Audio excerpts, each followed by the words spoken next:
Samantala, patay isang babaeng motorcycle rider matapos masagasaan ng dalawang truck sa Mandaluyong. May unang balita live si EJ Gomez. EJ.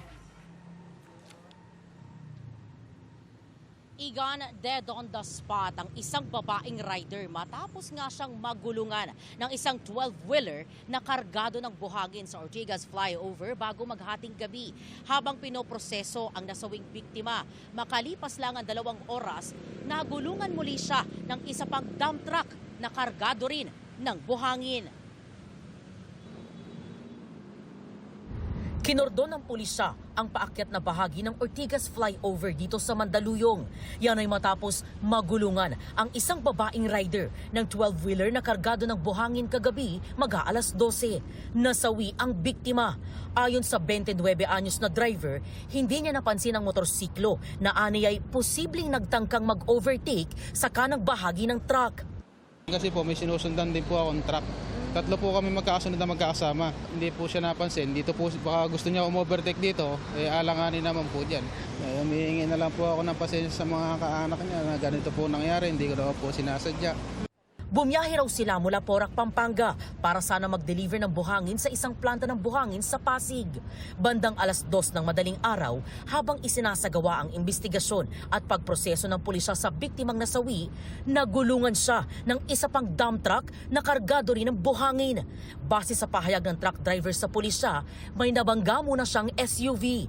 Sinubukan daw niyang umiwas pero nasagasaan na ang nakahandusay na biktima sa kalsada. Parang nag-loose brake po, ma'am. Hindi ko po. Pagtapak ko po, hindi po huminto yung ano. Kaya nabangga ko po yun dun sa harapan ko. Tapos pag-iwas ko po, hindi ko po alam na nakailata po yung patay na tao. Sa mga tao po na pasensya na po, hindi ko po talaga kagustuhan yung ganyan. In front of me, may truck din siya. And then nag-full stop siya. And then nag-full stop din ako. Tapos itong truck sa likod ko, binangga ako. And then nag-swerve siya. Tapos nasagasaan na yung dead body ulit for the second time around. Nasira ang brake light at likurang bahagi ng SUV. Ligtas naman ang mga driver at pahinante ng mga sangkot na sasakyan. Patuloy ang investigasyon ng pulisya sa insidente.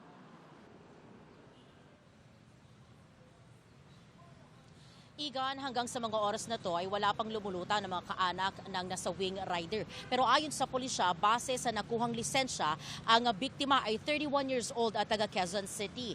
Nasa kustodiya naman na ng Mandaluyong Police ang mga truck drivers. Nakaantabay tayo sa mga karagdagang impormasyon mula sa pulisya ukol sa insidente.